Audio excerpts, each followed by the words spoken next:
अस्सलाम वालेकुम सर जी। वालेकुम अस्सलाम। की नाम है ਤੁਹਾਡਾ? मेरा नाम डॉक्टर मोहम्मद शहबाज मिर्जा है। अच्छा सर जी ਤੁਹਾਡੀ शादी हो गई है ये?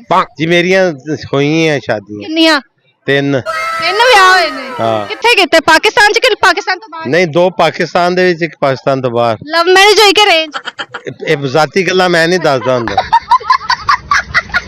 ਚਲੋ ਜੀ, ਕੋਈ ਗੱਲ ਨਹੀਂ। ਕੋਈ ਗਾਣਾ ਸ਼ਨਾ ਸੁਣਾਓਗੇ ਮੈਨੂੰ? ਗਾਣਾ ਮੈਂ ਤਾਂ ਸਿੰਗਰ ਲੱਗਦਾ।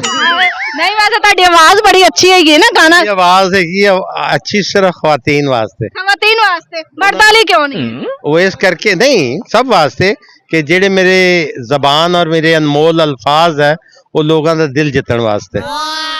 ਤੇ ਤੁਸੀਂ ਮੈਨੂੰ ਇਹ ਦੱਸੋ, ਮਿੱਠੀਆਂ ਮਿੱਠੀਆਂ ਗੱਲਾਂ ਕਰਕੇ ਤੁਸੀਂ ਕਿੰਨੀਆਂ ਕੁ ਦਿਲ ਜਿੱਤੇ ਨੇ? ਮੈਂ ਜਿੱਥੇ ਮਰਜ਼ੀ ਕਹੋ ਮੈਂ ਉੱਥੇ ਦਿਲ ਜਿੱਤ ਲੈਂਦਾ। ਅੱਛਾ, ਜੇ ਤੁਹਾਨੂੰ ਇੱਥੇ ਟਾਸਕ ਦਿੱਤਾ ਜਾਏ ਫਲਾਨੀ ਬੰਦੀ ਦਾ ਦਿਲ ਜਿੱਤ ਕੇ ਲਿਆਓ, ਲੈ ਆਓ। ਉਸੇ ਲਈ ਲੈ ਆਵਾਂਗਾ ਜਿਵੇਂ ਸ਼ਿਕਾਰੀ ਕੁੱਤਾ ਲੈ ਕੇ ਆਂਦਾ। हाँ भाई टाटे बंदे है ने, मेरे तो सीनियर है, मैं बड़ी रिस्पेक्ट कर। खरगोश की आपने देखी है दौड़? हाँ उसमें खरगोश को किस तरह पकड़ते हैं शिकारी कुत्ते? नहीं पता मैनू। तो कहने नहीं नहीं पता मैंने, तो मैंने जलंधर दी लगदी है। मैं फैसलाबाद ना। फैसलाबाद पूरी सिख मुखी बोलती पूरी। बस तुझे लेवर मैंने देखा नहीं ना। कित्थों आए हो तुसी? मैं लाहौर में ही, मेरा आबाई घर है। अच्छा। 1920 का, लेकिन मेरी तमाम जिंदगी और तालीम जो है वो जर्मनी में गुजरी है। अच्छा। लेकिन अब मैं पाकिस्तान में अपनी हिकमत अमली से पाकिस्तान को सर्व कर रहा हूँ। जबरदस्त हो गया। तो डॉक्टर साहब मैनू ऐ दसो, तानू ए फ्लावर एग्जीबिशन जेडी कैसी सी लगी? देखें जी, इंसान के लिए सबसे तानू अनमोल, पंजाबी आंदी है? नहीं उर्दू में बात करूंगा। वो इसलिए कि मेरी कौमी ज़बान उर्दू है और उसको मैं ज़्यादा अच्छे तरीके से एक्सप्रेस कर दूंगा।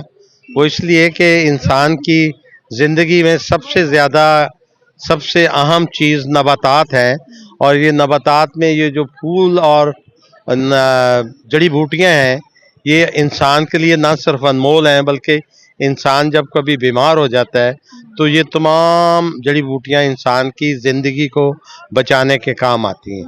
और दूसरी बात यह है कि इससे मुआशरा जो है वो खूबसूरत भी होता है और इससे इंसान अपनी गिरदो नवा खूबसूरती भी पैदा करता है। खूबसूरती भी पैदा करता है। चलो मेहरदी बांदरी ताड़ी सर जी, शुक्रिया। बहुत बहुत शुक्रिया बेटा।